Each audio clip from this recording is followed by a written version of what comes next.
remote rainforests of the upper Amazon, there are still isolated tribes who gather at night and listen to tales linking them with the animals, the rainforest, and the universe.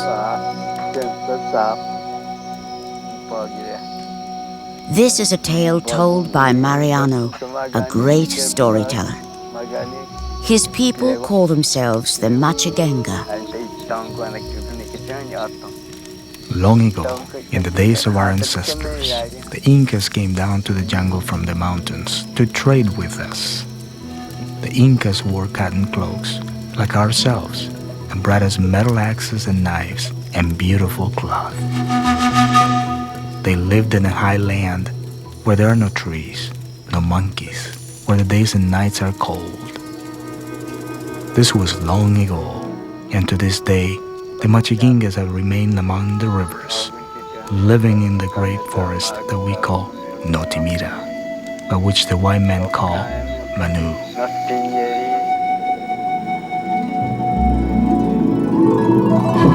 The Incas lived high in the Andes, where snowy peaks loom over 20,000 feet above the sea. On the eastern edge of these mountains, where the Andes meet the Amazon jungle, lies Manu National Park, the largest tropical rainforest reserve in the world.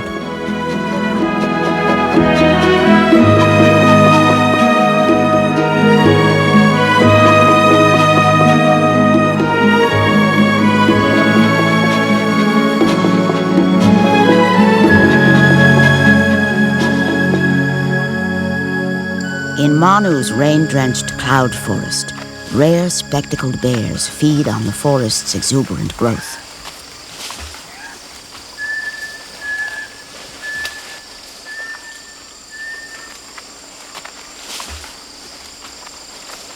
"500 years ago, the spectacled bear was considered sacred by the Inca.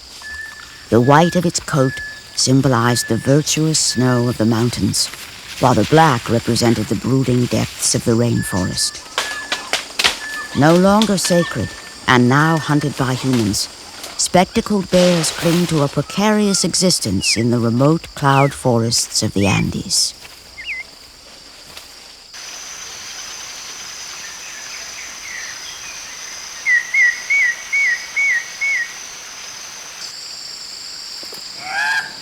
With its magnificent feather crest, a male cock of the rock tries to catch the eye of a drab female.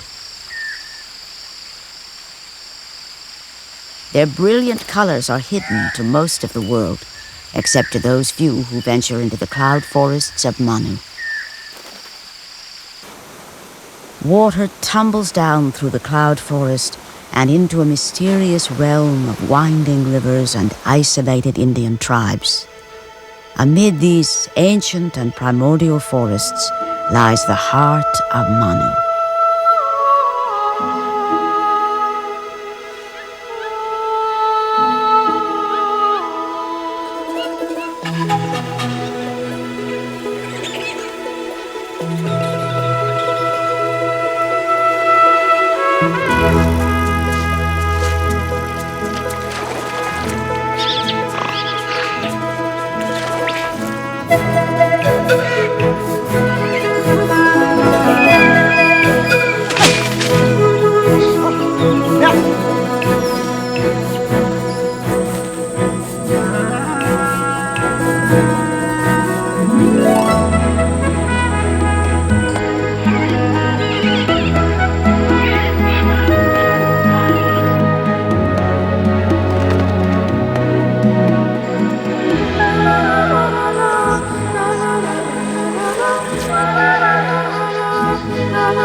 More than 3,000 miles west of the Atlantic Ocean, Manu National Park is located at the remote western edge of the Amazon basin in southeastern Peru.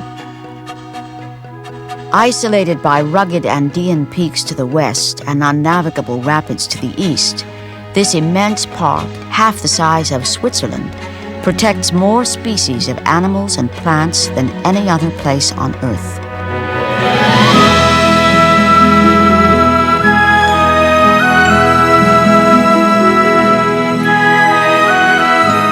Within Manu's forests live 5 ethnic tribes. One of these is the MacQuarrie, a name that means the people. Their isolated hamlets lie scattered along the upper tributaries of the Manu River. Today, Manuel has walked miles through the jungle to visit 4 generations of his family. 50 of his 80 years had passed before he saw his first white man. The MacQuarrie live in extended families that depend upon one another to survive in the rainforest. In so doing, they have become intimately connected with the forest and its animals.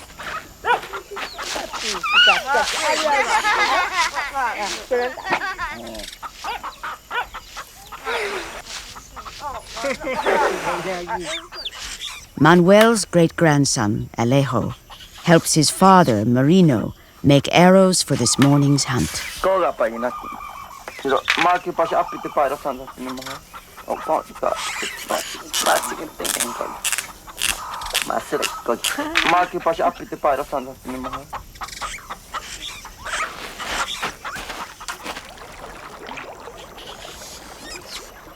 Alejo's brothers are too young to venture far from home.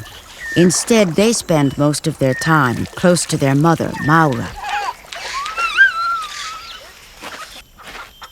Although Alejo is not yet old enough to hunt monkeys, he accompanies his father into the forest. For the forests of Manu are his school, and his father the teacher. They may walk over 25 miles on a hunt, leaving early in the morning and not returning until dusk. Even then, the outcome is uncertain. A half hour from the village, Marino calls for woolly monkeys.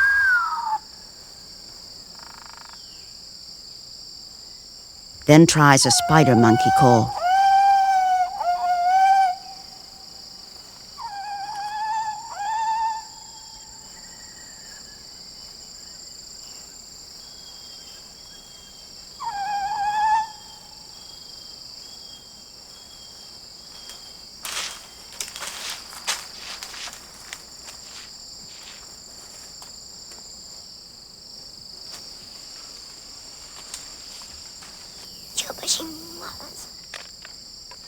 Marino rubs a special plant onto his palmwood bow.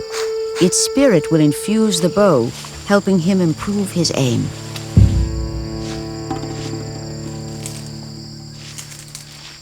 Spider monkeys are difficult to hunt. They live in the top of the canopy more than 100 feet above the ground. The largest monkeys in the Amazon, they are also the fastest and the most acrobatic. A hunter will be lucky to get a clear shot.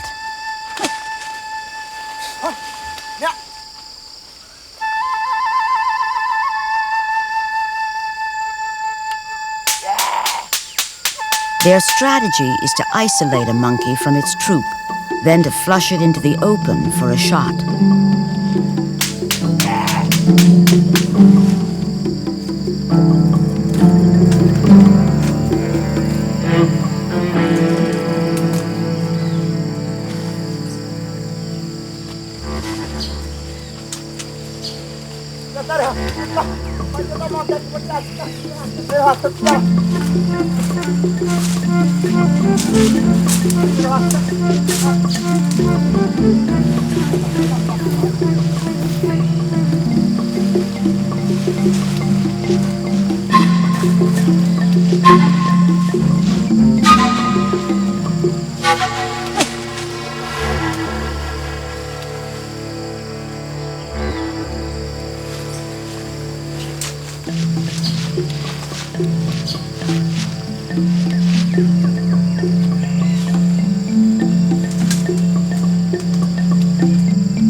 Although highly skilled, Machigenga hunters like Marino may spend 3 or 4 days in the forest and still return empty-handed.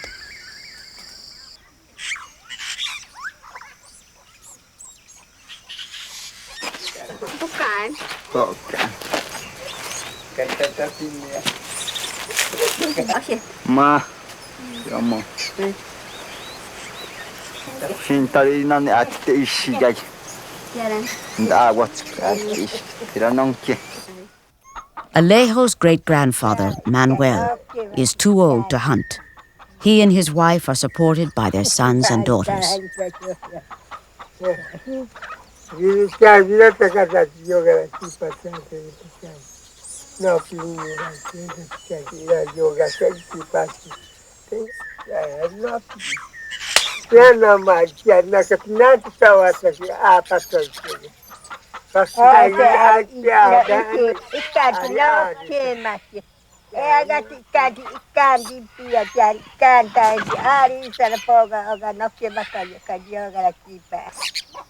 Antonio is the only man to have hunted successfully today, tracking and killing a large tapir. He shares the food with his father-in-law, Mariano, the storyteller, his brother-in-law, Marino, and the rest of his extended family.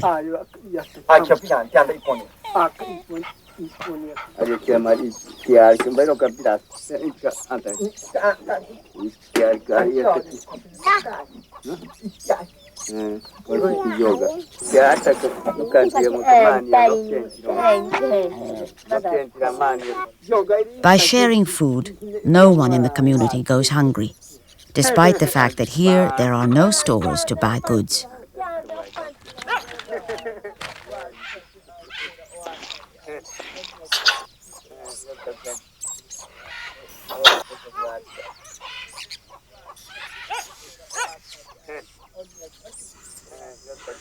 In ancient times, however, the Machigenga traveled far through the forest and into the mountains to trade.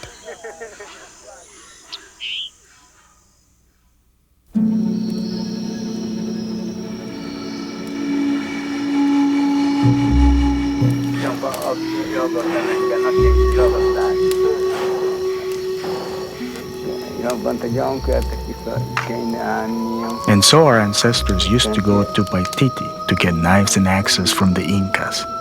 Machigengas from all over Manu would go there and trade. And then one day, white people began pouring from the ground, like termites. They climbed over the mountains and killed the Inca. And then they began to hunt us, to surround our villages, to set them on fire. During the rubber boom at the turn of the last century, outsiders swarmed into the Amazon, setting fire to villages and carrying off thousands of Indians as slaves to tap the rubber trees.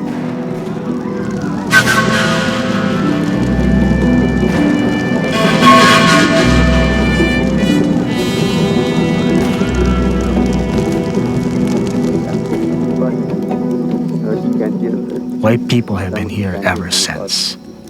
My fathers and their fathers always ran from them.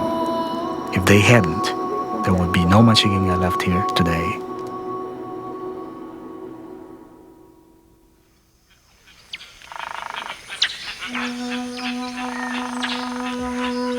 To escape persecution and slavery, the Machigenga retreated into the remotest recesses of Manu, hiding there among the ancient forests and mist-drenched lakes.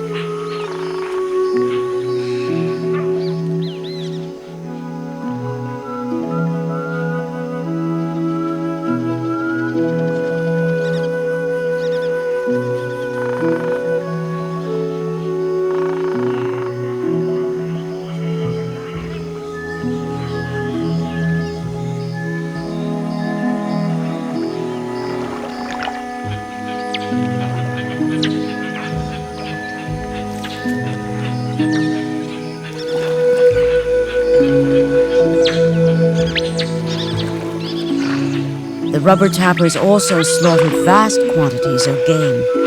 Only since the 1920s have Manu's Indians and wildlife had time to recover.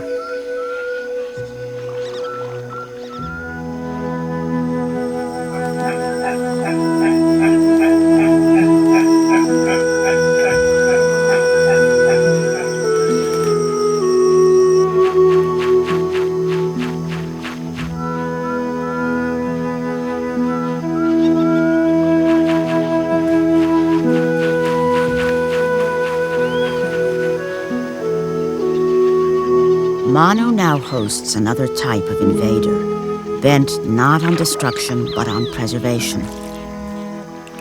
Talia Yosa is a Peruvian biologist who for the last 6 years has been studying Manu's rare giant otters in an effort to save them from extinction.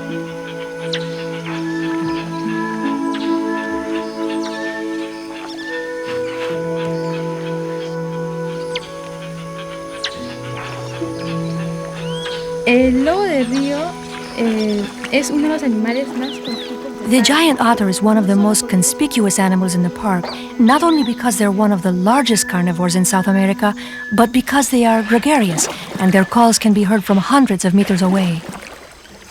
Propelled by flat, powerful tails, otters bullet through the water in pursuit of their prey.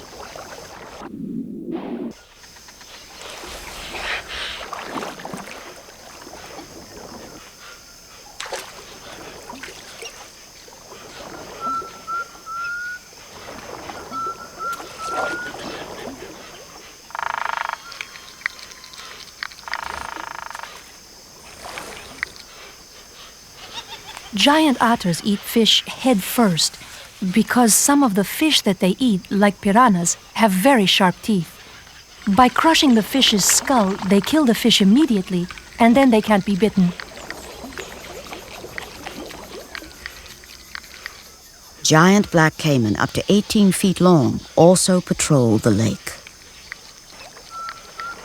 Their prey includes unwary mammals.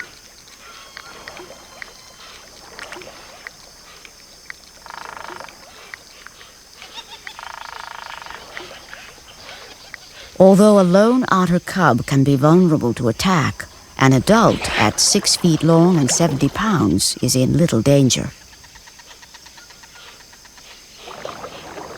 Hunted by man to near extinction, fewer than 80 giant otters live within Manu.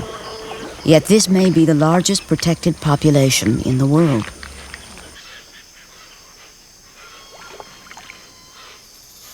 In a single day, an otter will consume more than 10 pounds of fish. For a human, this is equivalent to eating over 20 pounds of food a day.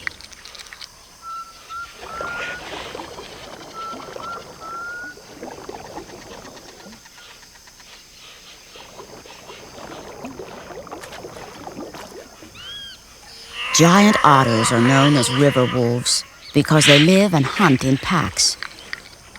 Unlike wolves, however, they rarely share their catch, often ignoring their own offspring.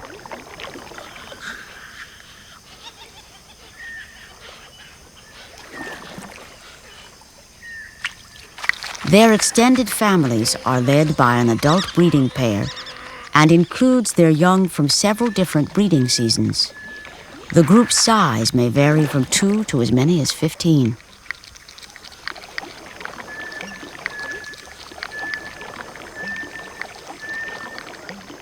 Although most of their time is spent in and around a single preferred lake, giant otters often travel from one lake to another, using the rivers as highways to look for untapped reservoirs of fish.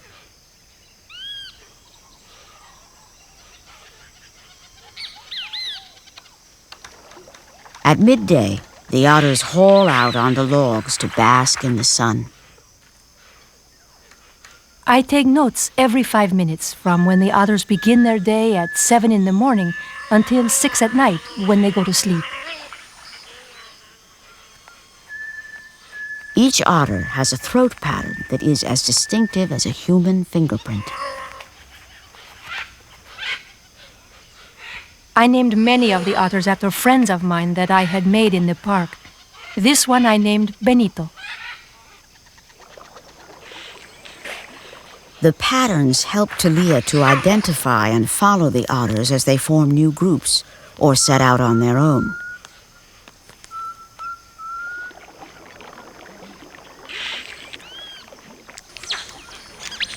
Like other social carnivores, giant otters spend a lot of time grooming one another. Scientists believe that mutual grooming reinforces the bonds between family members, helping them avoid conflicts, since they must rely upon the group for their very survival.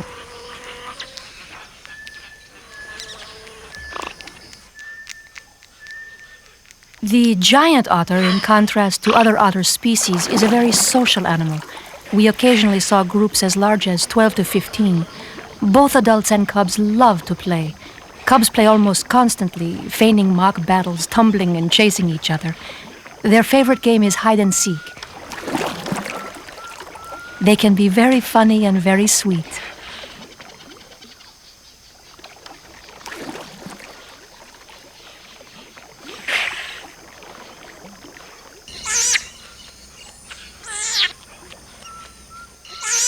Cubs beg for solid food even though they're nursing.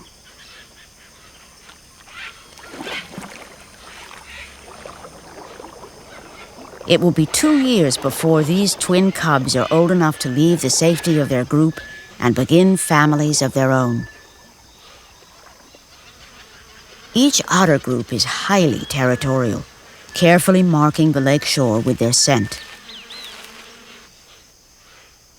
When out of the water, otters are at their most vulnerable. A 200-pound jaguar may attack an unwary solitary otter, but will avoid conflict with an otter group.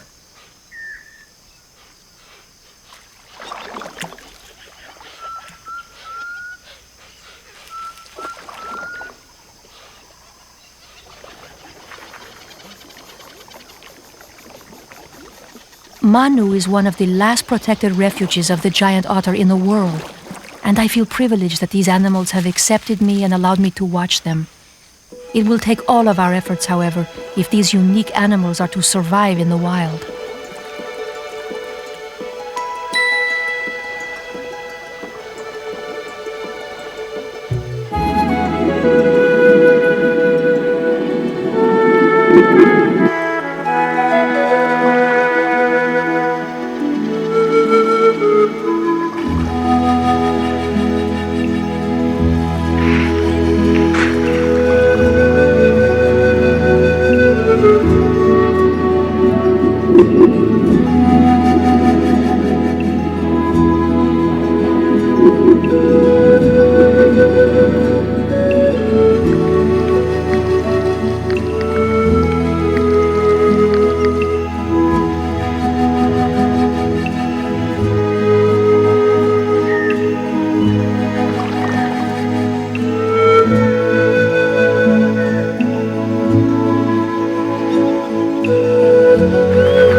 When he was young, Mariano, the storyteller, was a shaman.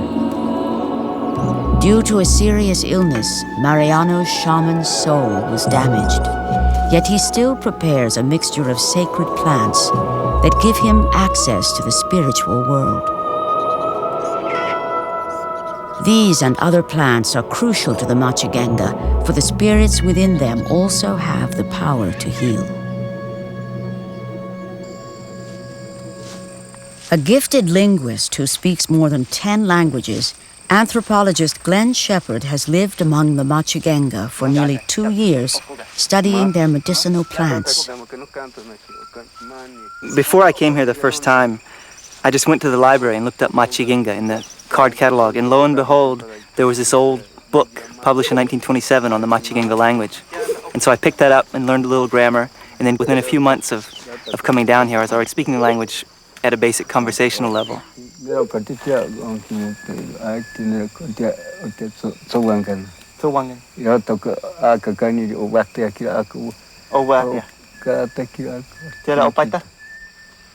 Machigenga have knowledge of at least 300 or 400 medicinal plants that I've collected so far.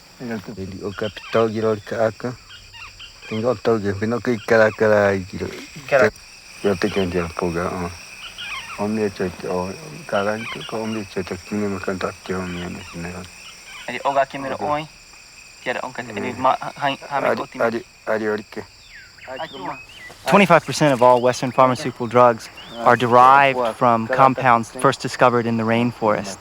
And yet, by the same token, only 1% of all rainforest plants have been studied. The chances are very high that we could find cures for all kinds of different diseases in the rainforest. Mariano has learned medicinal plants from his mother and from his father, and now this knowledge is being lost at an incredible rate. While most scientists look only at the physical reality of the rainforest, Shepard has been exploring the Machigenga's spiritual perception of it as well. For the Machigenga, the physical and spiritual worlds are impossible to separate.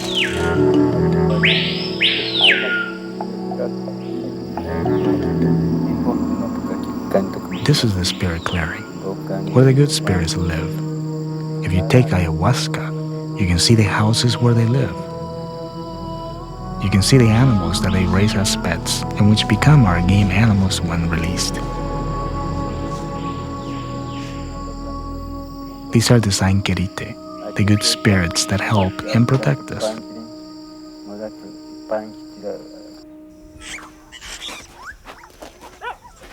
In the dual physical and spiritual world in which they live, the Machigenga have learned to use certain plant drugs that bring them into even closer contact with the spiritual world.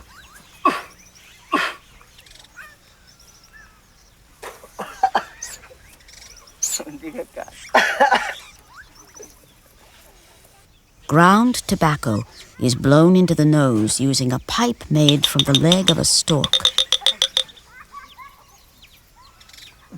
Tobacco is one of many plants that Machigenga men use to improve their hunting ability, and it's also used by shamans to take them into the spirit world.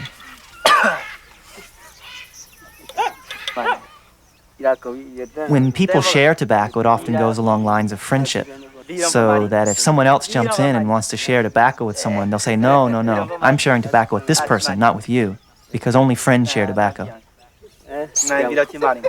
Well, when I came here the first time, I was interested in shamanism just to find out if there was anyone left practicing it. And so I was asking lots of questions about it.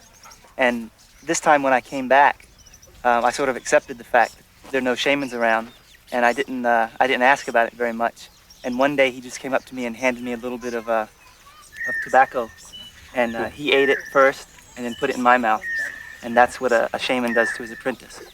So he's been sort of joking around with me, half joking about now it's my turn to be a shaman since there's none left here. For the Machigenga, each animal and plant in the forest is imbued with a spirit. Even their pets are raised in imitation of the good forest spirits who raise and release their game animals in the forest clearings.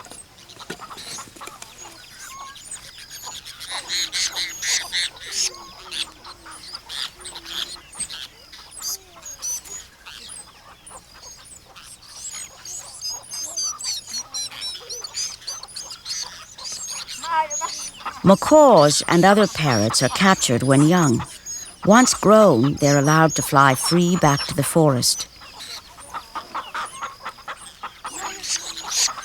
Because their knowledge of the forest and each animal's place in it is so intimate, all pets are fed according to their natural needs. Young parakeets are fed a meal of masticated banana, similar to the regurgitated food they would receive in the wild from their parents.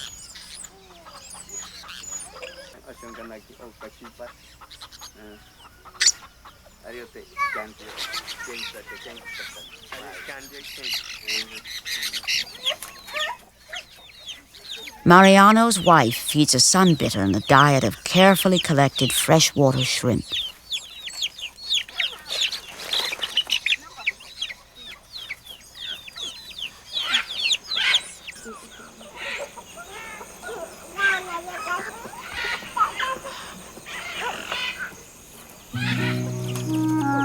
This young spider monkey's mother was killed by Antonio during a hunt. Now it's practically a member of the family.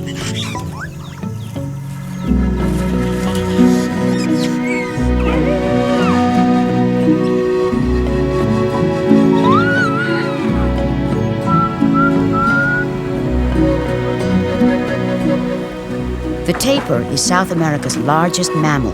This one, a female, was raised by Marino and Alejo. At 400 pounds, she's Alejo's favorite pet.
Nearby lakes support an unbelievable number of species, each exploiting a unique niche in the food chain.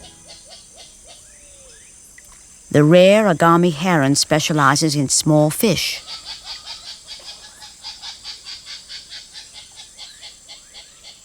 The pale-legged hornero feeds on small insects that it finds by endlessly flipping leaves.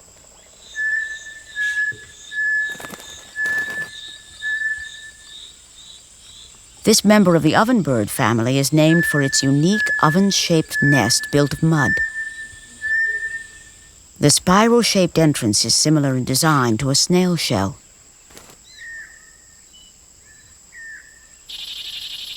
For this rufescent tiger heron, a cicada is tempting but difficult to swallow. Rare throughout much of the Amazon due to hunting, side-necked turtles are common in Manu. They spend hours each day sunning themselves and fending off bees and butterflies that feed on minerals in their nasal passages and eyes.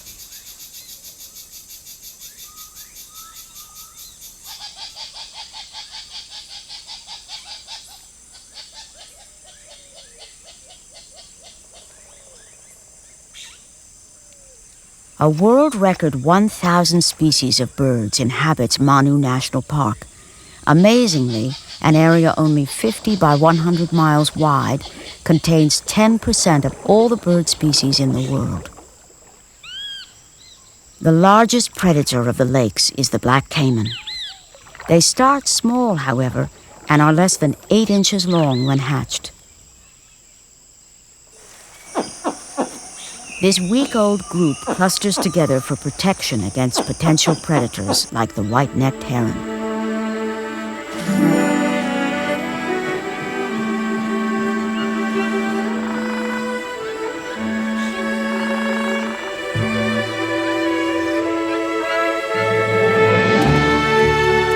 These incredibly rich oxbow lakes are formed when the meandering Manu River changes course. Surprisingly, the most common mammals in the rainforest are bats, accounting for over 120 of the 200 mammal species in Manu. Proboscis bats spend their days roosting beneath logs over water. By night, they gorge themselves on insects. Another insect eater, the lesser kiskadee, plucks flies off a caiman's head.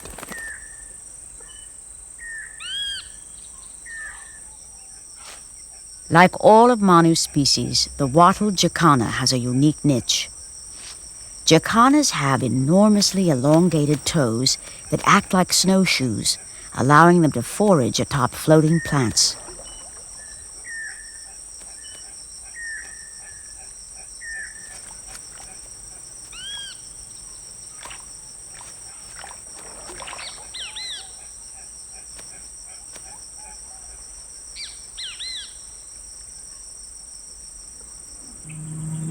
Not far away, a pair of rufescent tiger herons perform an unusual territorial display.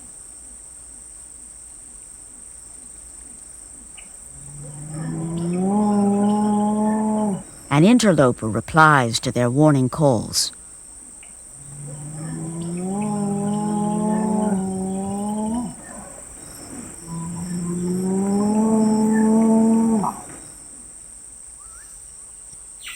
Black-capped mocking thrushes join in a duet to advertise their territory.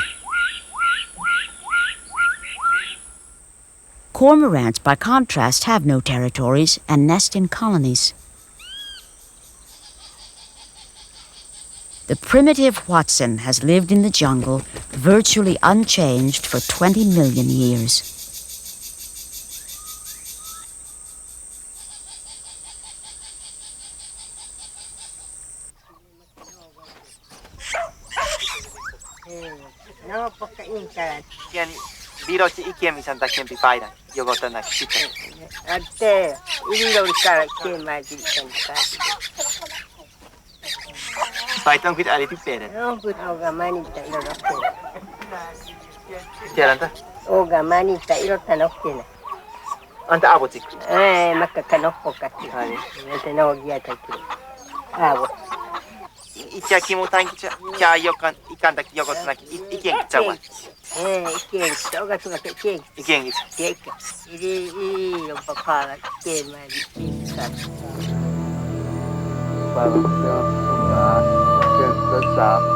Long ago, the moon spirit came down and visited the Machiginga.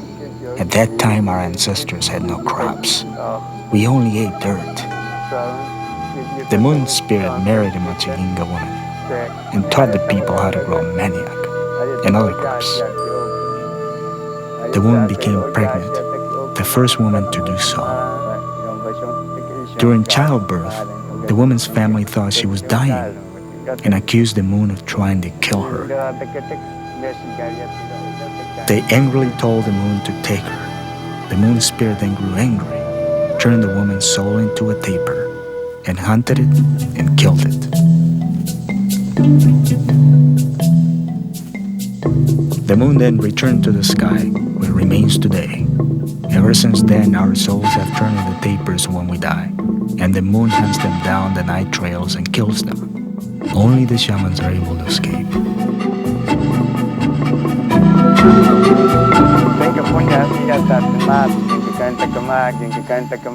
Without the moon, we wouldn't have manioc roots. We wouldn't have gardens.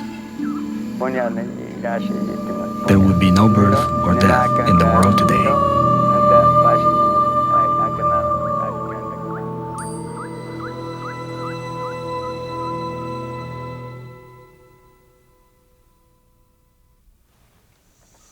The moon spirit brought agriculture to the Machigenga, and ever since they have cut clearings out of the forest to cultivate their crops.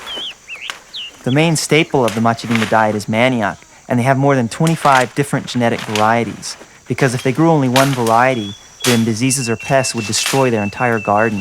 So instead, Machiginga gardening imitates the natural diversity of the rainforest.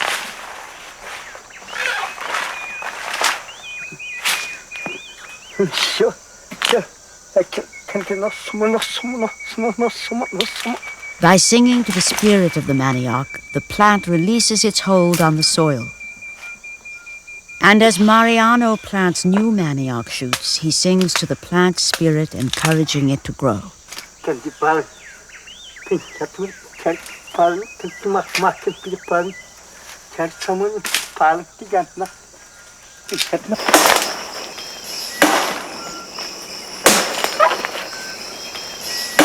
Here, in the middle of what was once a garden, Merino harvests a palm heart tree. Machiginga gardening is based on the principle of long fallow cycles and the natural regeneration of the forest. So in the first cycle, they'll plant manioc and corn, and then bananas, and then later on arrowreeds, and finally fruit trees. So the result of this is that a single area of the rainforest is continually productive for more than 20 years, and yet at the end of that time, it looks like a rainforest again. The oldest gardeners of the rainforest are not people. but tiny leafcutter ants. Smaller leafcutters ride shotgun on the leaves, protecting the larger workers from parasitic wasps. The leaves aren't eaten. Rather, they are used to fertilize underground gardens of fungi that the ants feed on.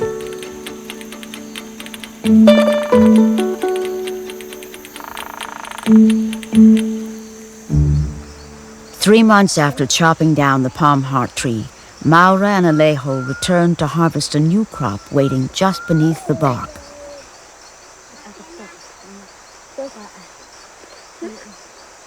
Fattened on palm oil, beetle grubs are considered a rainforest delicacy.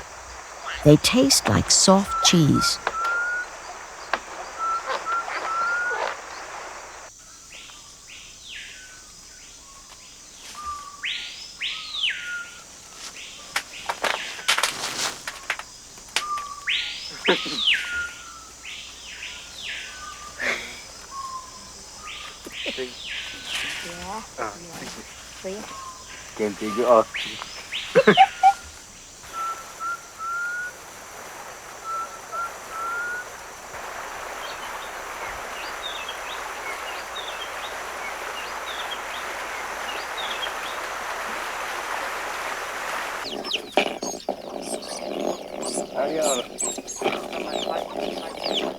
From a very young age, boys and girls are indoctrinated into the respective roles they will play in Machigenga society.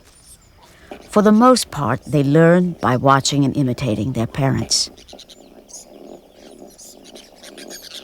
Alejo's sister, Elena, and her cousin make masato, manioc root that is chewed, then allowed to ferment into a nourishing type of beer.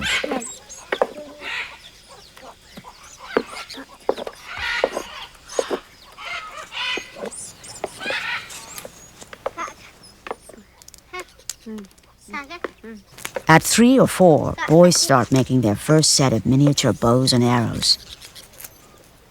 Then they go out hunting beetles, butterflies, and later small monkeys and birds.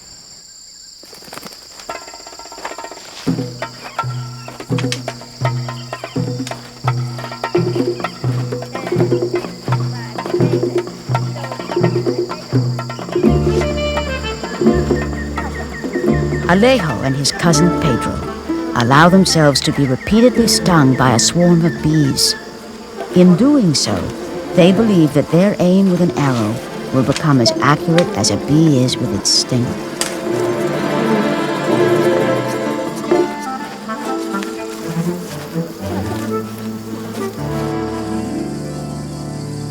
There are other hunters abroad in the forest.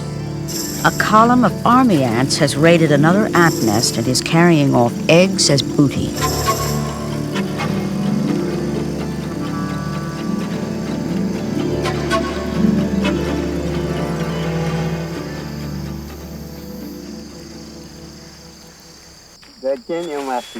In an old garden clearing that has reverted back to forest, Mariano helps dig for barbasco roots, a natural fish poison.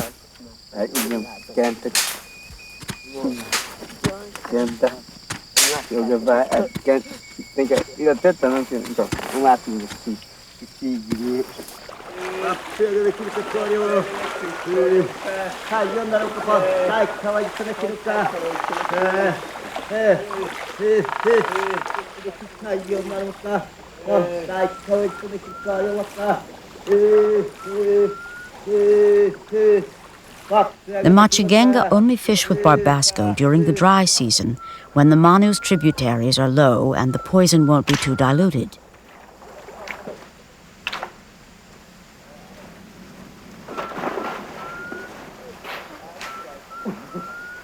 The root's poison stuns the fish, causing them to float to the surface. The poison only affects the fish's gills, not their flesh.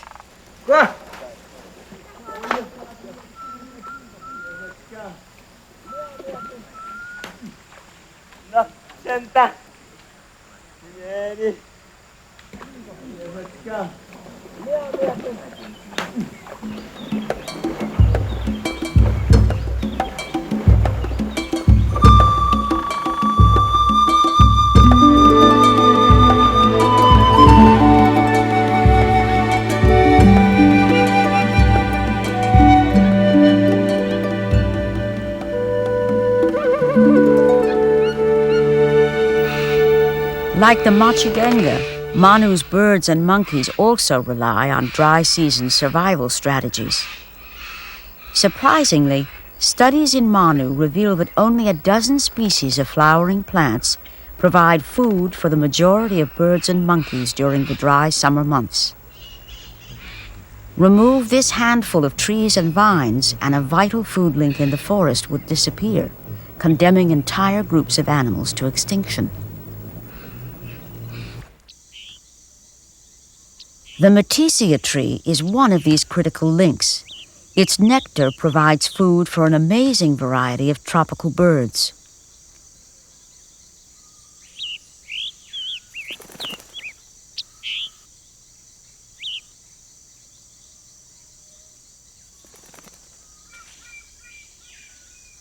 An emperor tamarin monkey, named for its regal mustache, is a pollinator of combretum vines, another critical dry season bloomer.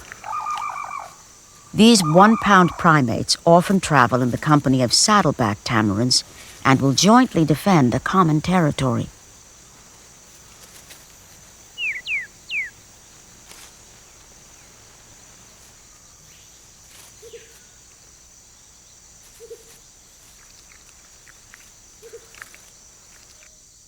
By May or June, the Manu River drops dramatically, as much as 10 feet, and sandy beaches hundreds of feet wide suddenly emerge.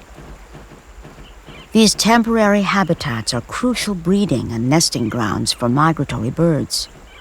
Some arrive from distant oceans, and others from as far as Mexico, Argentina, and Chile.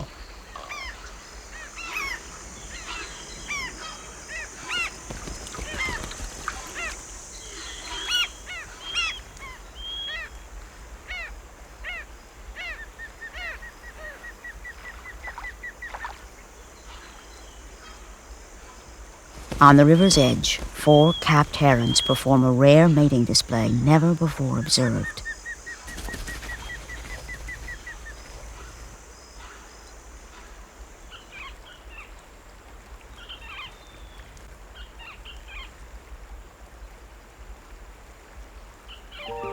Black skimmers plow along the river surface, scooping up fish and crustaceans.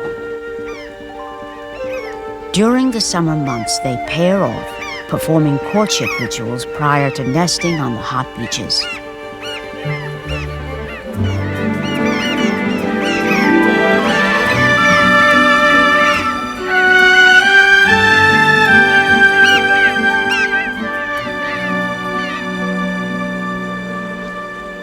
Not far from the river's edge, a curious pattern of holes dot the sand.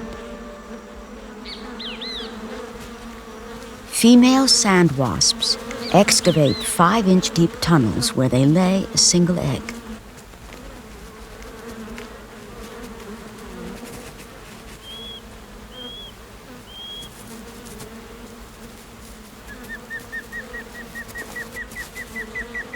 The females capture live horseflies, sometimes even stealing them from other wasps. The paralyzed fly is then sealed in the chamber as a live offering for the wasp's hungry young.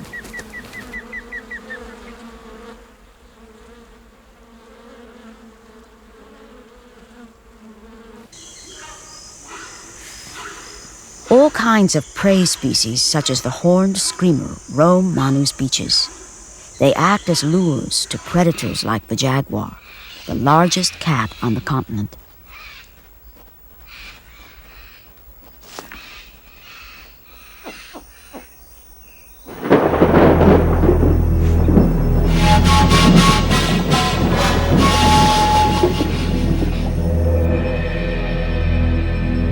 By November or December, the skies open up and the rainy season begins.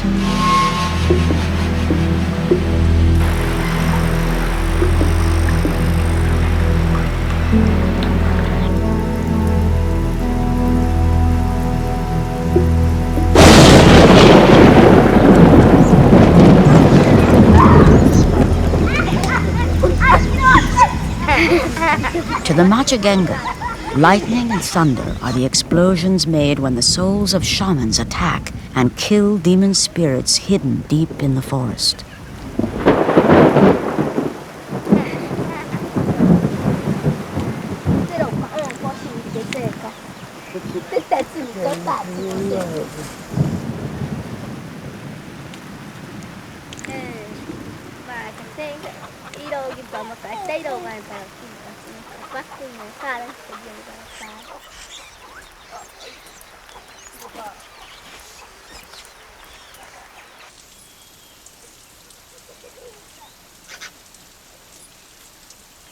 Demon spirits often prey upon the souls of the very young.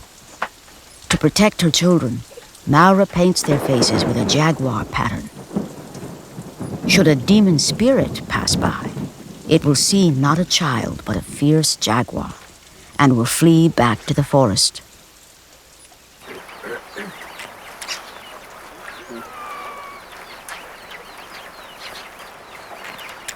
Even hair cutting holds spiritual significance for the Machigenga.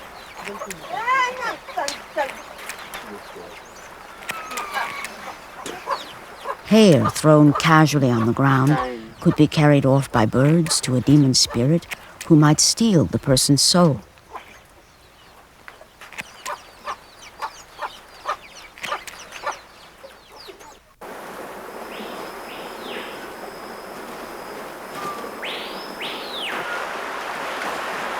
Once the hair is thrown in the river, the girls' souls are safe and the demon spirits can no longer harm them.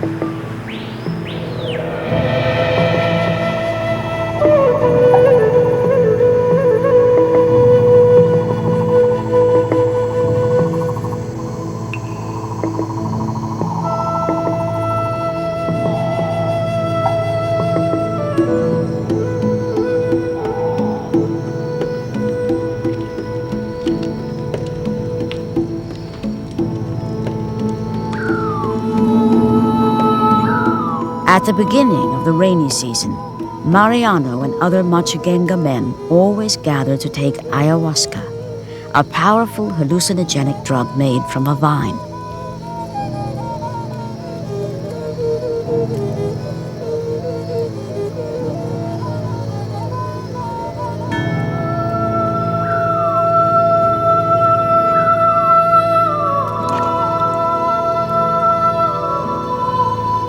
By drinking ayahuasca, the spirit of the plant infuses them, allowing their souls to separate from their bodies and enter the spirit world. By communing with the spirits of the forest, they may gain knowledge, power, and the ability to heal.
Kantan paling Kantan.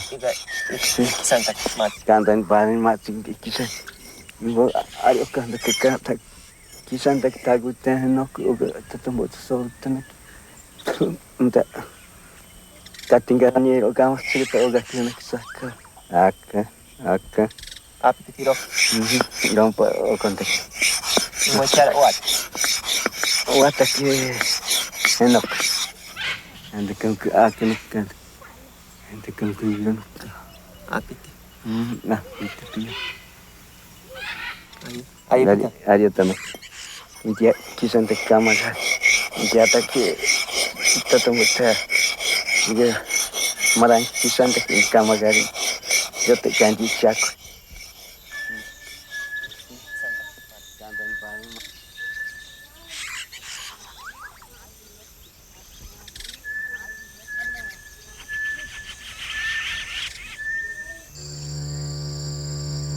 Jadi tapas pirin tangcin ni. After a 3-hour chase, a small troop of woolly monkeys is tiring.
Dr. Carol Mitchell, a zoologist from Southern California, has been studying monkeys in Manu's rainforest for the last 12 years.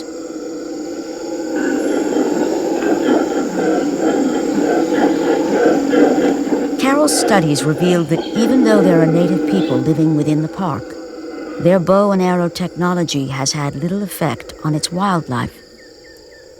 People and animals in Manu live in ecological balance. Manu has this very sort of mystical feeling behind it. It's as though this is the place where people can go to recapture what the first explorers in the Amazon felt and saw. From the moment Carol stepped into Manu's rainforest and saw her first monkey troop, she knew that this was the place she belonged. I actually had always wanted to study monkeys, and I was always intrigued by tropical forest. And in tropical forest, you find the greatest diversity of animal species.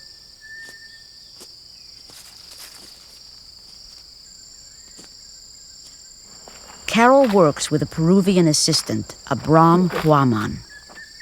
There's something moving up there. The tamandua, or collared anteater, spends most of its life up in the rainforest canopy. Although uncommonly seen, anteaters and even rarer animals often appear unexpectedly along Manu's jungle trails. While there are 13 monkey species in Manu, Carol spent more than 2 years following a single troop of 70 squirrel monkeys. The Machigenga call the squirrel monkey sigiri, which is quite good. Many Machigenga words sound like the animal that they describe, and sigiri is very good for squirrel monkeys because they're very chattery. The squirrel monkeys. It's like they're dropping something. There they are in a palm nut tree. It's a Shelia palm. And they're with capuchins. The squirrel monkeys join up in the forest and forage together with capuchin monkeys quite often. Capuchins are the only animal which can open up the initial part of the palm cluster. And the squirrel monkeys hang around underneath and pick up nuts which are half-eaten by the capuchins. Palm nuts are an important resource full of oil and calories. By scavenging behind the more powerful capuchins, squirrel monkeys gain access to a richer variety of foods. It was very easy to feel as though I was a member of a mixed species troop. The squirrel monkeys go so often in company with the two capuchin species that I think having one other strange-looking primate was not too strange for them. After a few months, her monkey troop hardly seemed to notice her. I was sort of treated as another kind of large terrestrial and very clumsy primate. They were very aware of the fact that I could not climb trees. To explore the extent of their territories, Carol decided she needed to trap and radio collar certain squirrel monkeys.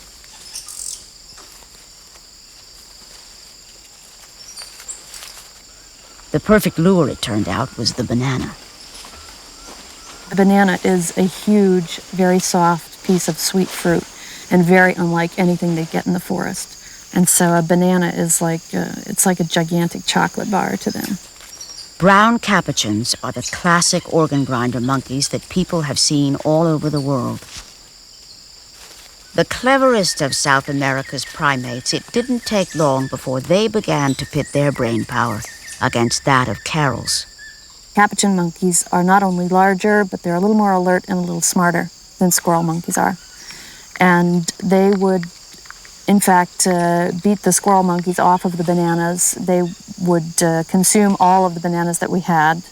They would enter the traps, and they were a real problem for the first, say, 6 or 8 months. And in fact, during one point in the process, every day I was attempting to figure out another trap mechanism that the capuchin monkeys could not subvert. And I thought to myself, I'm doing my PhD, and these monkeys, I'm having to spend like all of my brain energy to overcome these monkeys. Eventually, she came up with the solution, a concept she calls super baiting.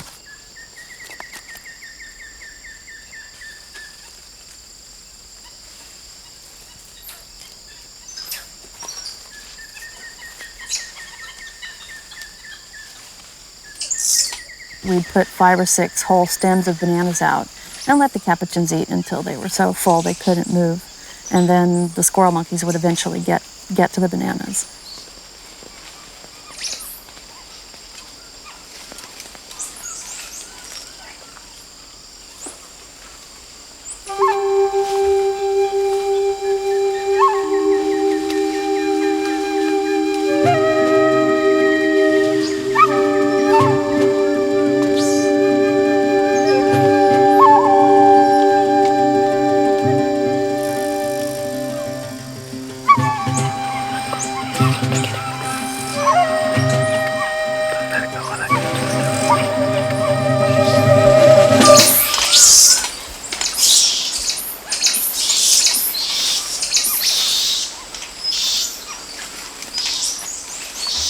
By wearing ponchos, Carol and Abram prevent the monkeys from recognizing them and later associating them as predators.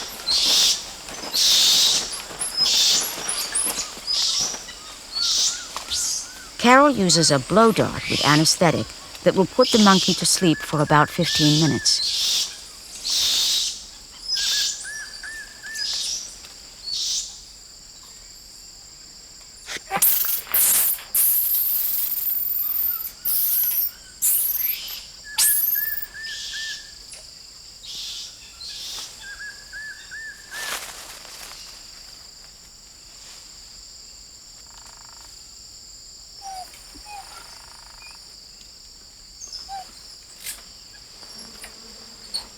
Amazingly, Carol learned to recognize all of the individuals in her 70-member troop without having to mark them. The radio collars were needed, however, to make locating the troop easier, for the squirrel monkey's home range is larger than any other monkey species in Manu, over 600 acres.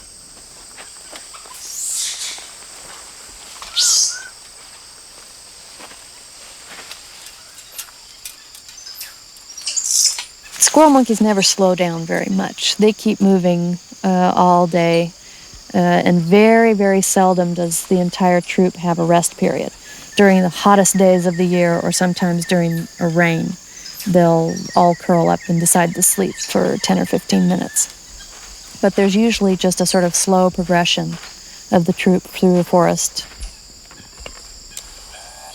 By following her monkey troop 4 days a week from 6 in the morning to 6 at night, Carol gained important insights into how squirrel monkeys fit into the intricate ecology of the rainforest. Squirrel monkeys are very crucial in the web of life. They are one of the prime consumers of insects in the rainforest, and also they are one of the main food sources for a number of raptor species. The reason that there's such a delicacy for raptors is their size. They only weigh 1 kilo, which is about 2 pounds. And the fact that they go in big, huge groups, and the big groups are very conspicuous. The squirrel monkeys live in large troops because there is safety in numbers. Also, with more pairs of eyes on the lookout, the chances are better of spotting an eagle or other predator. Carol's work has contributed to a greater understanding of Manu's rainforest. For she believes that unless we understand something, we can't care for it. And if we don't care, then this unique world won't be preserved for the future.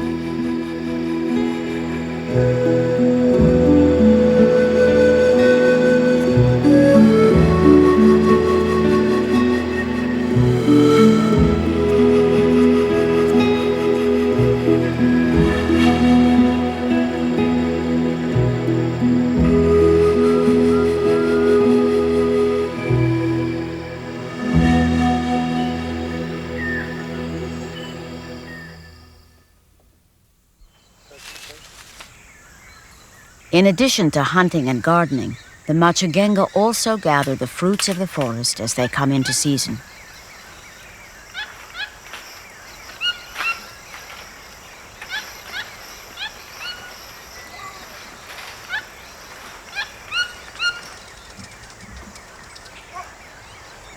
When the first rains begin, MacQuarrie palm nuts ripen, hanging in huge clusters in the upper canopy. The nuts are favorites of the birds, monkeys, and especially the MacQuarrie.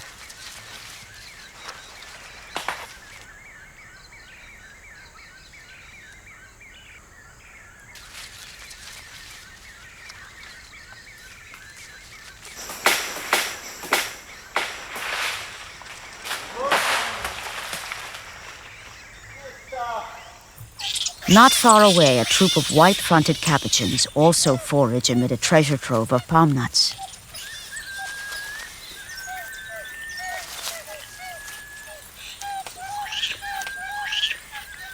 There is a strict hierarchy within the troop, and it is usually the dominant male that rips open the palm cluster and begins feeding.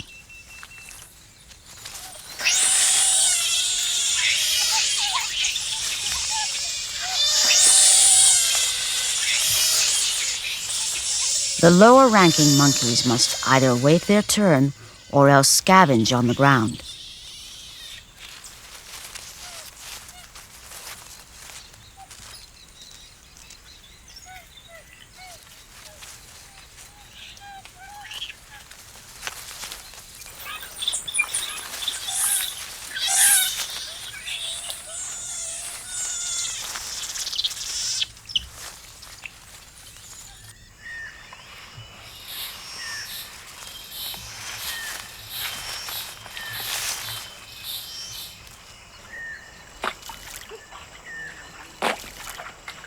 As with meat from the hunt, the nuts will be taken home and shared with other members of the extended family.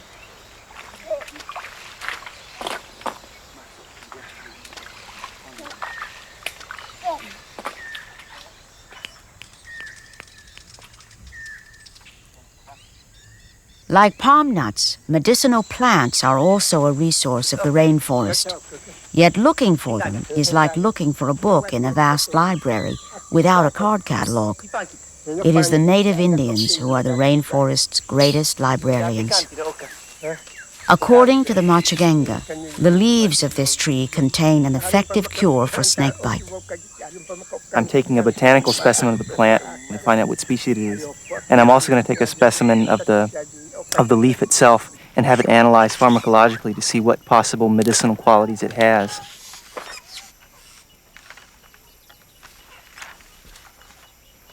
When I first arrived here, people were more interested in getting medicines from me, and they just couldn't believe that someone was actually interested in their medicines. I think they appreciate that, the fact that someone from the outside is willing to try their medicine. Not only try it, but tell them, this stuff works, and you shouldn't be forgetting it.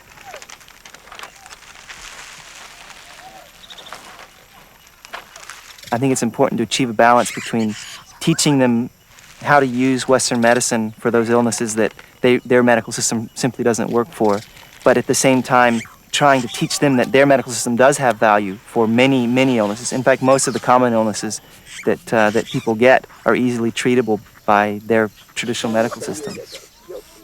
There's a whole chemical and evolutionary universe right here, just above our heads in all these trees, and we know almost nothing about it. And it's my job to try and unlock these secrets, and no one knows the answers better than people like the Machigenga. In another part of Manu, Dr. Charles Munn, research zoologist with the Wildlife Conservation Society, feels that fate brought him here to try and save a group of endangered birds.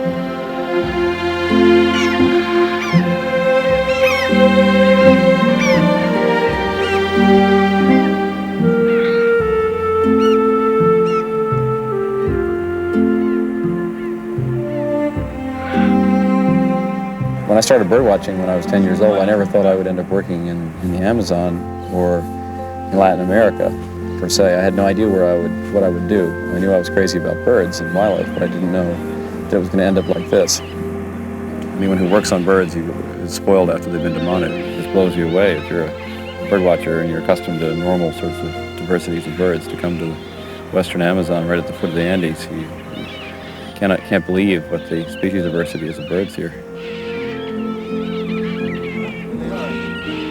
I find all birds interesting, but macaws and parrots have a special attraction for everyone, all people. There are a bunch of macaws up there on the top of that tree. Macaws are the largest of the parrots, and they're very gaudy, very long tails, very spectacular. There's a family of 4, babies, 2 adults. The one thing I discovered when I started looking into the scientific literature for macaws is that there had been no field studies of macaws, and yet they were so popular and so well known. And it was rather incredible. And when I started to ask questions about the pet trade and whether the amount of macaws that were being taken out of the forest, whether those amounts were sustainable and justifiable, there was no information to answer the question. So I said, well, we better find out what macaws are doing in the wild before they're all gone. So that's when we started the research. The population of macaws in Manu is very high. You can see hundreds in one moment, either at some of the roost sites or especially at the macaw licks, at these clay licks on the riverbanks. They're slowly starting to come down. It takes them forever. It's annoying. Look at that vine. A bunch of them hanging on that vine. They're full fighting.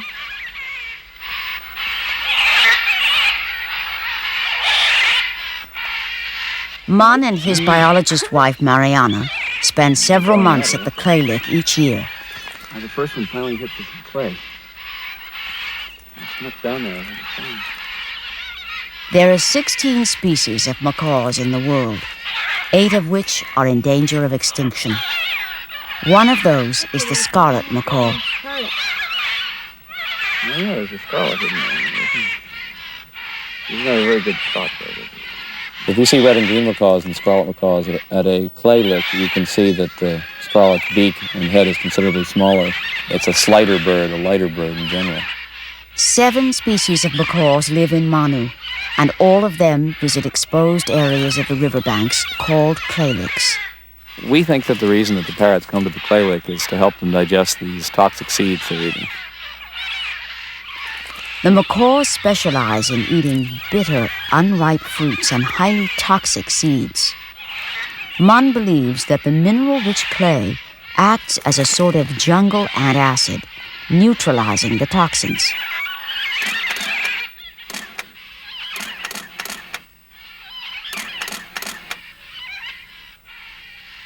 Opposite side in the middle of the roll. Looks like a young bird has a dark eye. Roll 2. Each red and green macaw has a different pattern of feather lines.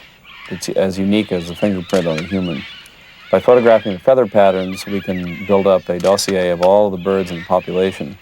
And we also can learn who's married to whom.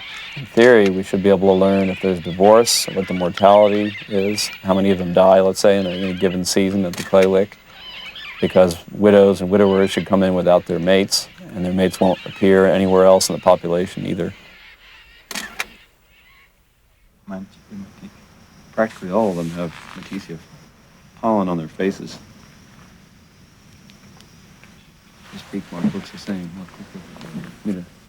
Studying macaws at these clay licks is like looking through a window into the demography or whole population structure of these macaws without having to go out and find all the nests and without having to catch and mark all the birds. So it's a shortcut, an elaborate but a very complete shortcut into the biology of these birds. The white gash in the black is too high. One of Wildlife Conservation Society's objectives is to train a local cadre of future biologists who might otherwise not have the opportunity to do research in the field. I'll put them over here. I'll give you the ones that have lots of Meticia. We've been very lucky with the quality of students we've gotten from the Peruvian university system. We've had an excellent crop of young scientists, and they're carrying the ball so well now here that I don't really have to spend as much time in this part of the rainforest. I'm now working in adjacent countries and trying to get the same thing going there as well.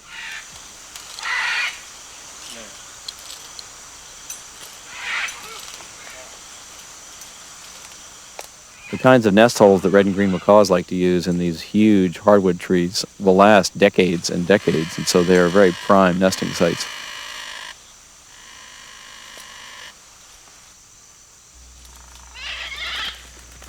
Initially, we watched macaw nests strictly from the ground from a distance, but after a few years, it also became apparent that we should start to go into the nests and find out what was going on inside. Adult macaws are some of the most beautiful birds in the jungle, yet their chicks resemble classic ugly ducklings. Periodically, the young researchers visit the nests, taking measurements and compiling the first record of macaw reproduction in the wild.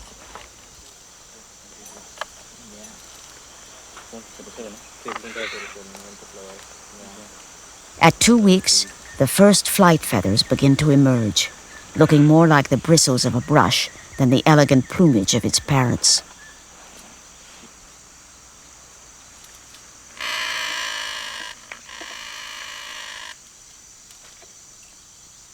The nesting cavity is 100 feet off the ground and is large enough for a human to sleep in.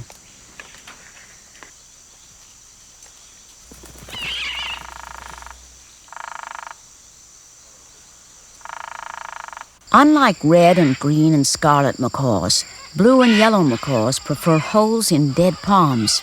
A typical palm swamp makes an ideal laboratory for studying macaw reproduction.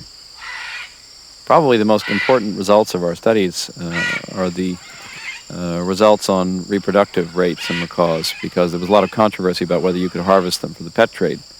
And we found that a very small percentage of the population, of the adult population of macaws, breeds in any given year. In fact, the reproductive rate for large macaws may turn out to be about the same as for humans, which is 1 young every 2 years. And that's not very high reproductive rate at all for birds. So of 100 pairs of adult macaws, only about 12 to 25 youngsters are produced, depending on whether it's a high or low year. One of the factors limiting macaw reproduction is the surprising scarcity of nest sites. There are only a limited number of dead palms in which they can excavate a nesting hole.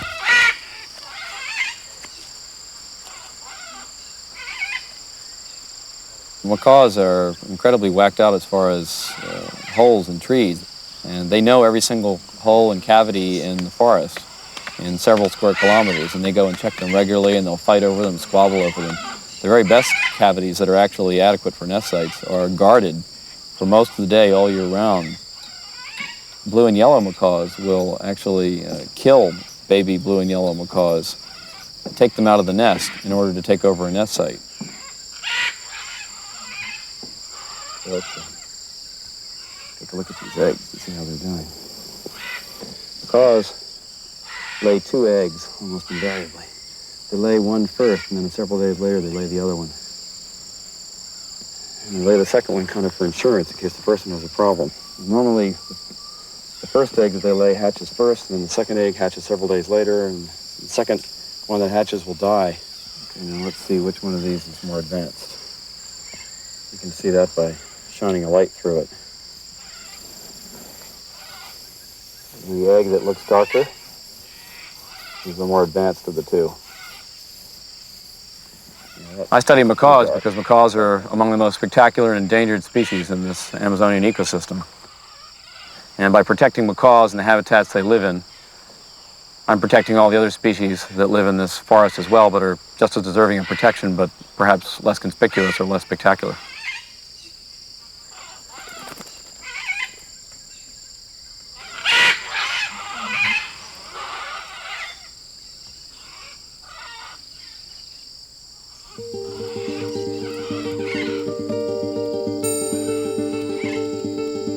A pair of blue and yellow macaws have incubated their eggs for a month. Only one of the 2 eggs is fertile.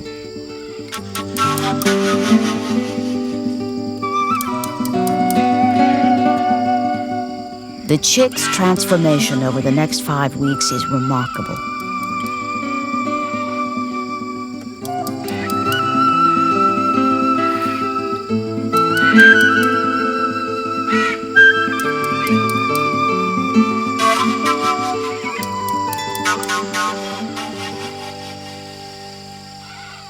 For 3 months, both parents spend most of their day looking for food and caring for their chick. At regular intervals, the chick is fed a regurgitated mixture of toxic seeds, fruit, and clay from the lick.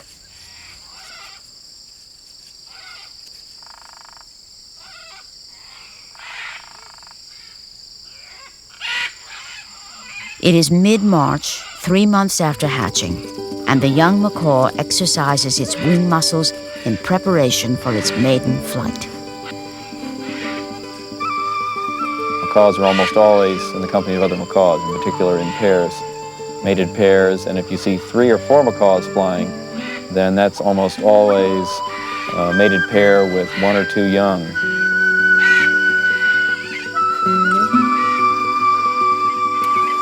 There are a lot of severely endangered ecosystems in the world, and we can't protect them all. If you have to protect a few of them to try to at least safeguard the largest number of species, then Manu is probably the most important park in the world to concentrate efforts on. In this generation, it's either going to be saved or it's going to be destroyed. I think it's going to be saved.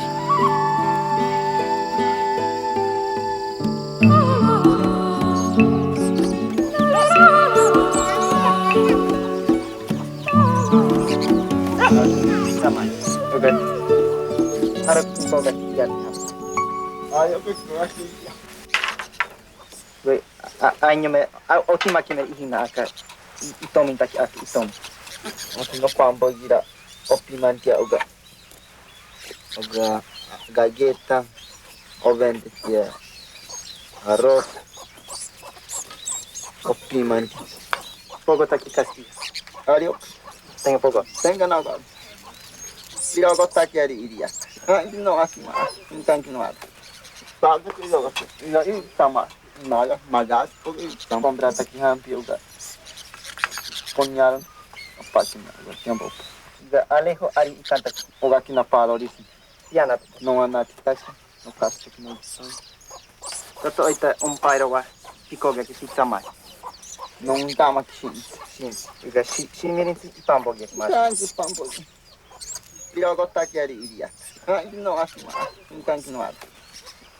Marino worked in Shintuya, a frontier town only 4 hours by river from the park. Nearby, roads are opening up the Peruvian Amazon. The settlers who use them set fire to the jungle, clearing it for cattle pastures and farmland, and moving ever closer to Manu. Buenos días, niños. Muy bien. The future for Alejo and other Machigenga children in the area may lie in a one-room schoolhouse an hour-and-a-half walk from Alejo's home. Benito Bomuak, a Machigenga school teacher from outside the park, sees his role as preparing the children for changes that are inevitable. If the park were to cease to exist, there will be nothing to stop white people from pouring into the park from all sides. The Machigenga will have nowhere to go and will be enslaved. My role here is to teach these children so they will know Spanish, they will know how to read, they will know math, so that they will be able to make themselves understood.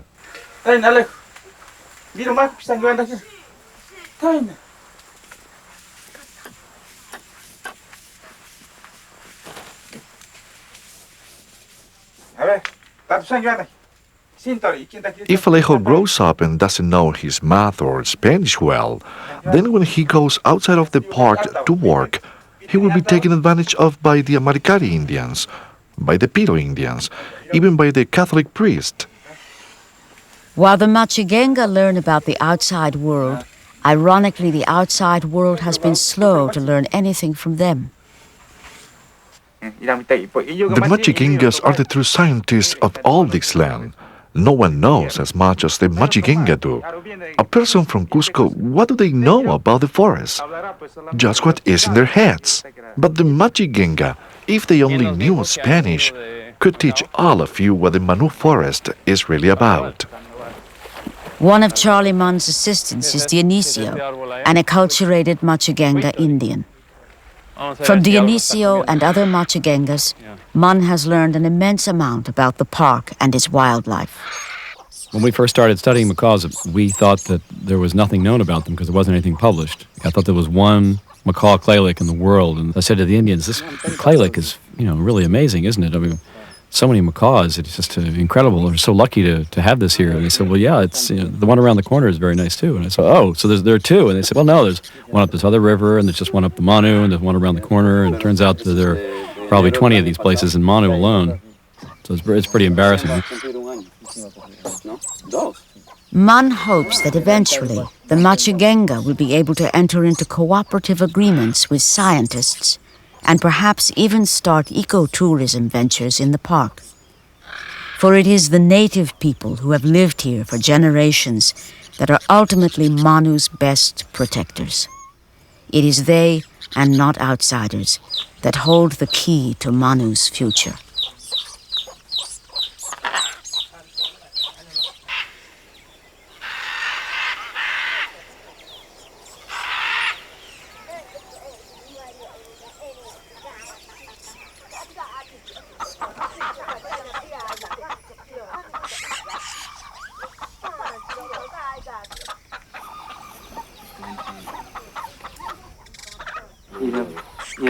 Mike Domingo irato no ati non timida.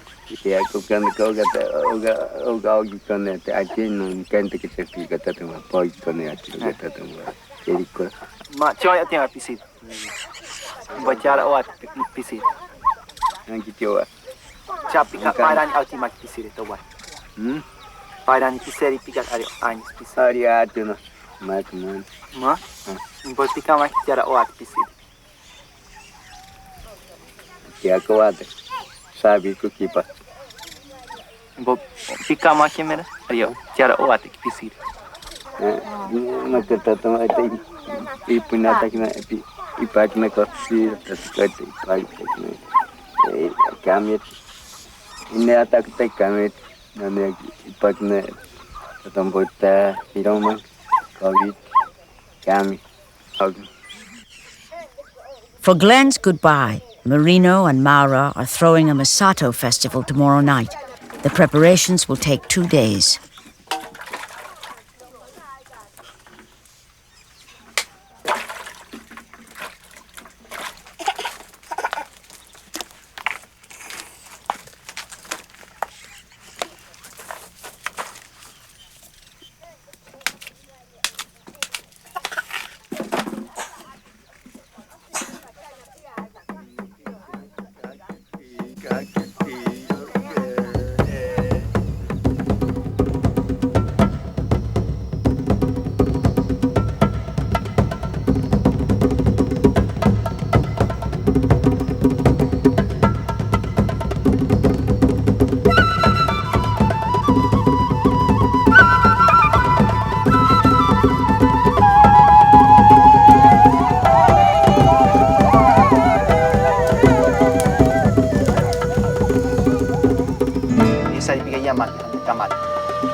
Tinggal ukanya tak kemai.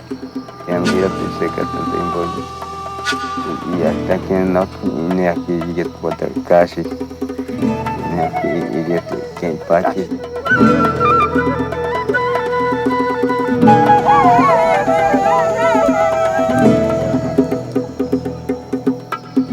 Ikaw man seri, magi ikaw man seri ikan magan. Konti ikan tadi. Ini kami. Di pada yang ikan tadi. Ni awak tekan tekan, ni bagi tekan tekan sini ke, ni tiap kita gitu. Ni lah tentang ikan dia cenderung ke, dia cenderung.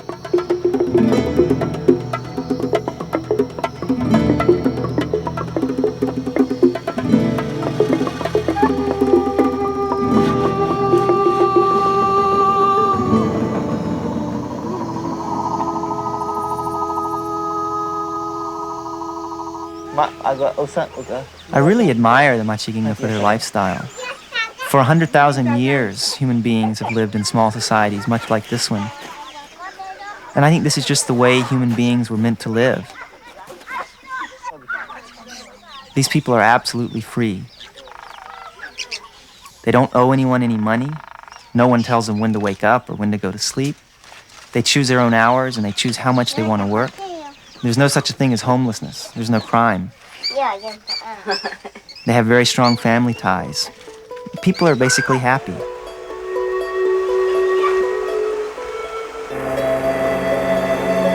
Whenever I leave, I always say, well, I'm going now.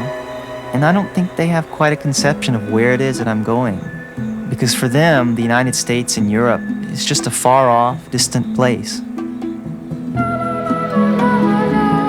The rainforest of Manu National Park has existed peacefully on this planet for tens of thousands of years. And yet in the last century, over half of the world's rainforests have been destroyed. Ironically, the West has had to choose between either totally deforesting an area or else setting it aside as a virgin park. Yet native Indians have been living here sustainably for thousands of years. We have much to learn from them before it is too late. For it is our generation that will decide the fate of these forests and whether the birthrights of its animals and people have come to an end or will endure.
When a Machigenga shaman dies, his soul becomes immortal and travels through the forest and up into the sky, where the souls of the Machigenga shaman continue to watch over us to this day.